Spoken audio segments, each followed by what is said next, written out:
Last week, a gunman attacked Brown University in Rhode Island.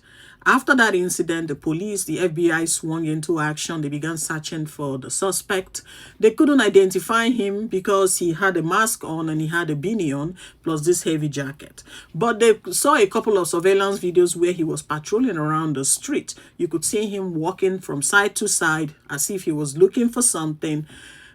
But still, they could not identify him. So the FBI put out an announcement that they would pay $50,000 if anyone could identify who this man is. Now, you know, identifying someone in a mask and a beanie is somewhat challenging. But somebody was watching.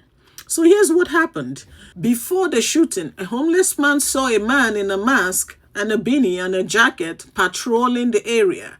And he got curious. He was just watching because it's unusual. He didn't understand why this man was surveilling this area. The homeless man did not feel comfortable with what he saw, but he didn't really make much out of it until the shooting happened. So after the shooting, the police released a series of videos and photographs of the suspect. The homeless man, whose name is John, told the police that he was trailing the suspect. He saw him park his car in one end of the street, but was patrolling the other side, walking on foot as if he was checking something else. John asked the suspect, "Why are you here? Your car is over here and you're walking around this area." The suspect turned around and told him, "You're harassing me," and then he ran off.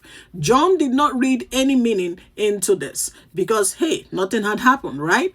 2 hours later, there was a shooting at the university.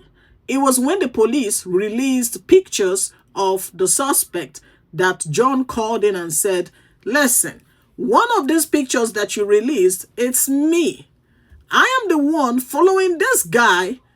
You could see that there are two different people. I'm the one who was trailing the suspect. If you check your videos very well, you're going to see me running after this suspect after he parked his car here and was surveilling the area. I knew he was driving a gray Nissan with a plate number from Florida. I even asked him why he was patrolling the area. So you guys need to check this guy out. He also went on Reddit and left this comment behind me. He left it anonymously, and then people picked interest in his very clear narration. You know what the police did? As at the time they published the videos and photographs of the suspect, they did not include any car information. There was no way, they did not even know whether he drove or whether he walked there or whether he took a bus to the location. But after that tip, the police decided to go and review the tapes further. When they reviewed it further, they discovered that indeed there was a gray Nissan with a Florida plate number that matches exactly what this tip told them. That was exactly how they began trailing the car. The suspect had a storage place in New Hampshire, and that was how they pieced everything together. By the time they got there to arrest him, he took his own life. And that was it.